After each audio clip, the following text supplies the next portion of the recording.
આયો રે આયો ફાગણ ફોરમ તો આયો. જય શ્રી કૃષ્ણ મિત્રો. કવિઓએ જેને રાગમાલ આપ્યો છે ને તેઓ ફાગણ અત્યારે કેસુડાની કળીએ બેસીને મોરી રહ્યો છે. જ્યારે ફાગણ મહિનો બેસે ને ત્યારે પ્રકૃતિ કેસરી વાઘા સજીને તૈયાર થઈ જાય છે. વસંતનું આગમન અને પાનખરના વિદાયની વચ્ચે જ્યારે કેસુડો મહેકી ઉઠે ને ત્યારે સમજવું કે ઈશ્વરે જાણે કે ધરતી પર કેસરી રંગની ચાદર બિછાવી છે. આ સમયે વૃક્ષો પરથી પાંદડા તો ખરી રહ્યા હોય છે, પરંતુ કેસુડો મધમધતો હોય છે.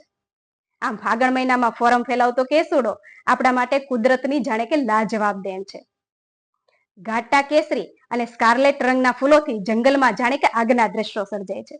એટલે જ તો તેને ઇંગ્લિશમાં ફ્લેમ ઓફ ધ ફોરેસ્ટ કહેવામાં આવ્યો છે અને સંસ્કૃતમાં તેને કિંશક કે પલાશ કહેવામાં આવે છે અને આપણી કાઠિયાવાડી ભાષામાં તો તે ખાખરા તરીકે ઓળખાય છે. આપણી પરંપરામાં કેસુડાને પવિત્ર માનવામાં આવ્યો છે. ભગવાન શ્રી કૃષ્ણ ગોપીઓ સંગાથે કેસુડાના કુદરતી રંગથી જ હોળી રમતા હતા. કેસુડો ધાર્મિક દ્રષ્ટિએ પણ મંગલકારી છે અને વસંતોત્સવનો તો તે સાચો શણગાર છે. આમ કેસુડાના ફૂલ માત્ર સુંદર જ નહીં પરંતુ ઔષધિઓનો પણ ખજાનો છે. શું તમે જાણો છો કે આ કેસુડો આપણી ત્વચા અને સ્વાસ્થ્ય માટે વરદાન સાબિત થયો છે?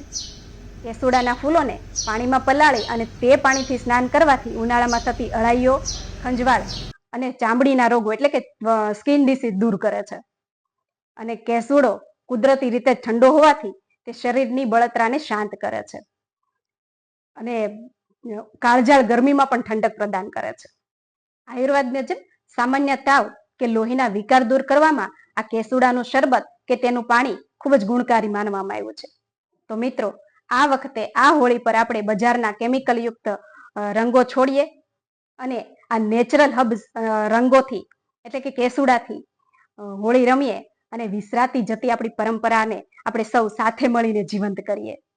મિત્રો, જો તમને આ માહિતી ઉપયોગી લાગી હોય ને તો તમારા દરેક ગ્રુપની અંદર હોળીની પહેલા જ શેર કરી દેજો. જય શ્રી કૃષ્ણ.